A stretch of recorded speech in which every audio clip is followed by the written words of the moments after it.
എപ്പിസോഡിന്റെ opening സീനില് ഇപ്പൊ നമ്മുടെ sorrow അവനാണെങ്കില് സ്ക്വാഡൊക്കെ വെച്ച് ഫൈറ്റ് ചെയ്യാൻ റെഡി ആയിട്ട് നിൽക്കും. അത്രയും വലിയ ഒരു മോൺസ്റ്റർ ഫിഷ് അതിനെ രണ്ടായി വെട്ടിയെറിയണമെങ്കിൽ വളരെ പവർഫുൾ ആയിട്ടുള്ള ആരോ ഒരാള് ആ കമ്പാർട്ട്മെന്റിൽ ഉണ്ടായിരുന്നു.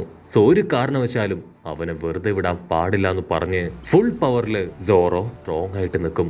കട്ട് ചെയ്ത ആ ക്യാപ്റ്റൻ അവനാണെങ്കിൽ ആ സീ ട്രെയിൻ അതിനെ പിടിക്കാനായിട്ട് ഇപ്പൊ ട്രാക്കിലൂടെ ഉഷാറായിട്ട് മുൻപോട്ട് കുതിച്ചു പായാണ്. അങ്ങനെ അവൻ ഒരുപാട് ദൂരം മുൻപോട്ടേക്ക് ഓടുമ്പോഴായിരിക്കും ഒരു ട്രെയിനിന്റെ സൗണ്ട് കേൾക്കുക. അവൻ ഷോക്കായി ഇപ്പൊ തിരിഞ്ഞു നോക്കും. അപ്പൊ അവൻ കാണും നമ്മുടെ ആൾക്കാരുടെ ആ ഒരു വലിയ ട്രെയിനിന്റെ മുകളിൽ തന്നെ സോറോ അവനവന്റെ സ്ക്വാഡൊക്കെ നീട്ടിപ്പിടിച്ച് ഫൈറ്റ് ചെയ്യാൻ തയ്യാറെടുത്ത് നിൽക്കുകയാണ്. അപ്പൊ അവിടുന്ന് അങ്ങനെ കട്ട് ചെയ്ത് ഇപ്പൊ ഫ്രാങ്കി ബ്രദേഴ്സിനെ കാണിക്കും. അവരാണെങ്കില് ഭൂതക്കണ്ണാടിയൊക്കെ വെച്ച് പുറത്തേക്ക് സൂം ചെയ്യും. അപ്പൊ അവര് കറക്റ്റ് ആയിട്ട് ആ ക്യാപ്റ്റൻ വില്ലനെ കാണും. ഉടനെ അവര് ടെൻഷനായിട്ട് പറയും അതാ ക്യാപ്റ്റൻ വില്ലനാണ്, നേവി ഹെഡ്ക്വാർട്ടേഴ്സിലെ നമ്പർ 1 ക്യാപ്റ്റൻ. അവന്റെ എബിലിറ്റി അത് വളരെ വലുതാണ്. ഒരൊറ്റ വെട്ടിന് ഏത് കപ്പല് പോലും അവൻ 2 തുണ്ടാക്കും. പൈററ്റ് കപ്പല് അത് തകർക്കുക എന്നതാണ് അവന്റെ മെയിൻ ഹോബി. സോ എത്രയും പെട്ടെന്ന് നമുക്ക് എന്തെങ്കിലും ചെയ്യണം. അങ്ങനെ ചെയ്തിട്ടില്ല എങ്കിൽ വലിയ അപകടമാണ്.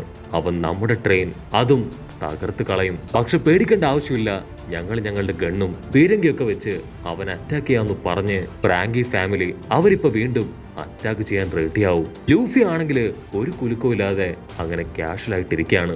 ലൂഫി പറയും ഇതിന്റെ ഒന്നും ഒരാവശ്യമില്ല, അവന്റെ കാര്യം അത് സോറോ നോക്കിക്കോളും. പക്ഷെ അവർ വീണ്ടും പറയും അയ്യോ ഇല്ല, സോറയെ കൊണ്ട് ഒറ്റയ്ക്ക് ആ ക്യാപ്റ്റനെ നേരിടാനാവില്ല.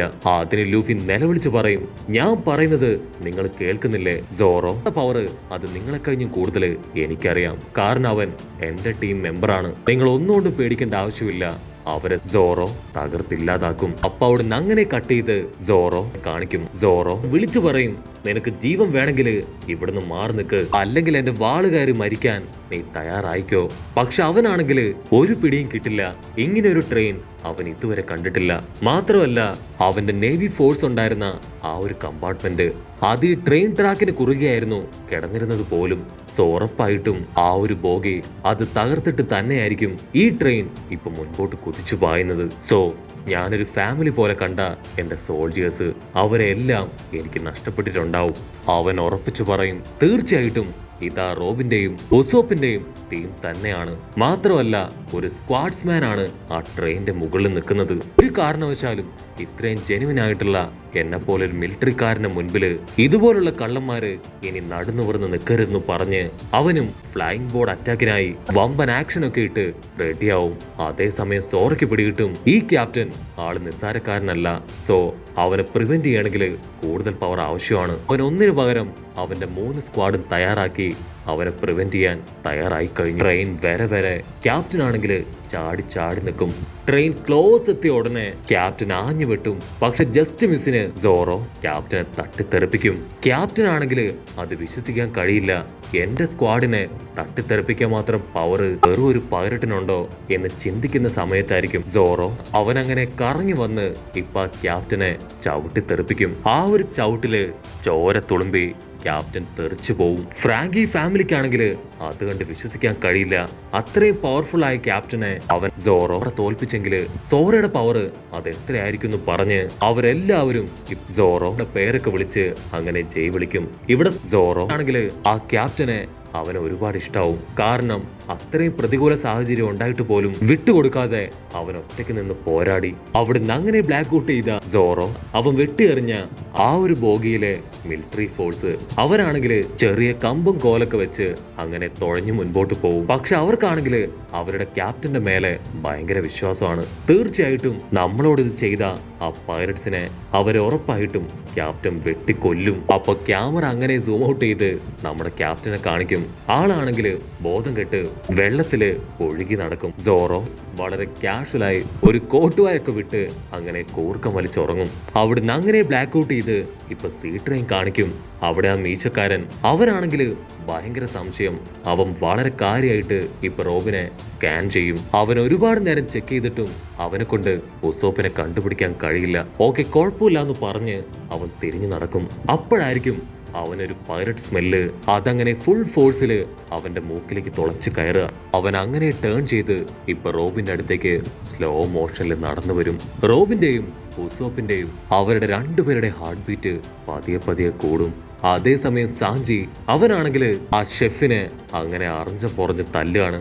അതിനുശേഷം അവനോട് പറയും, ഒരു കാരണവശാലും ഒരു ഷെഫും കുക്ക് ചെയ്യുന്ന കത്തി അതുപയോഗിച്ച് ആരെ അറ്റാക്ക് ചെയ്യാനോ മുറിവേൽപ്പിക്കാനോ പാടില്ല. നിന്റെ ഹാമർ അത് നിനക്ക് നഷ്ടപ്പെട്ടപ്പോ തന്നെ നീ തോറ്റു പോയിരുന്നു. നീയും ഒരു കുക്കല്ലേ, ഒരു കാരണവശാലും കിച്ചണിൽ ഉപയോഗിക്കുന്ന കത്തി അതുപയോഗിച്ച് ആരെ അറ്റാക്ക് ചെയ്യാൻ പാടില്ല എന്ന് സാഞ്ചി പറയുമ്പോഴേക്കും അവൻ 3 കത്തി സാഞ്ചിക്ക് നേരെ അറഞ്ചം പുറഞ്ചം അങ്ങനെ വലിച്ചെറിയും. ജസ്റ്റ് മിസ്സിന് സാഞ്ചി അതിൽ നിന്നെല്ലാം രക്ഷപ്പെടും. ആ ഷെഫ് പറയും, നിനക്കെന്റെ പവർ അതിനെക്കുറിച്ച് അറിയില്ല, സോ മര്യാദയ്ക്ക് ഇപ്പൊ തന്നെ നീ സറണ്ടർ ആയിക്കോ. നിങ്ങൾക്കാർക്കും ആ റോബിൻ ആരാണെന്ന് അറിയില്ല.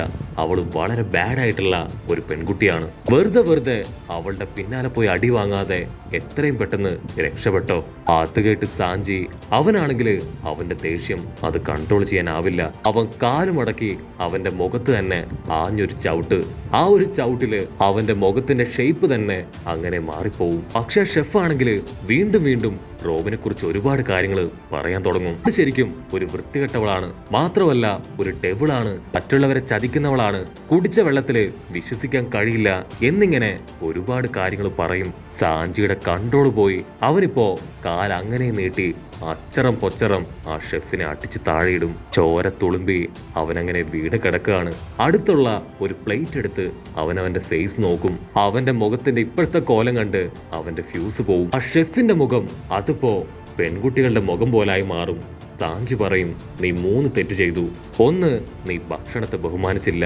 മറ്റൊന്ന്, നീ എന്റെ മുൻപിൽ വലിയ ഷെഫാണെന്ന് ചമഞ്ഞു. അവസാനം നീ എന്റെ ഫ്രണ്ടിനെ ഇൻസൾട്ട് ചെയ്തെന്ന് പറഞ്ഞ് അവൻ വീണ്ടും ഇപ്പൊ വില്ലനെ ഇടിച്ചു കൊണ്ടേയിരിക്കും.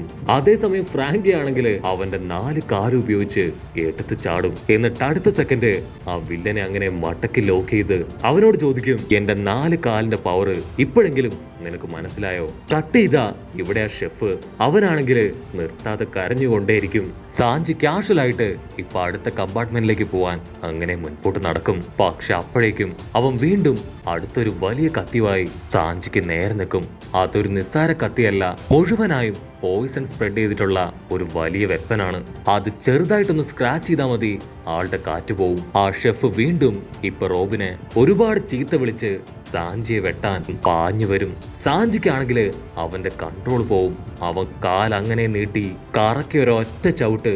ആ ഒരു ചവിട്ടില് ഷെഫ് വില്ലൻ അവൻ അടുത്ത കമ്പാർട്ട്മെന്റും തകർത്ത് അതിന്റെ അടുത്ത കമ്പാർട്ട്മെന്റിലേക്ക് തെറിച്ചു പോവും. അവനിപ്പോ വീണിരിക്കുന്നത് ആ CP9 ടീമിന്റെ കമ്പാർട്ട്മെന്റിലാണ്.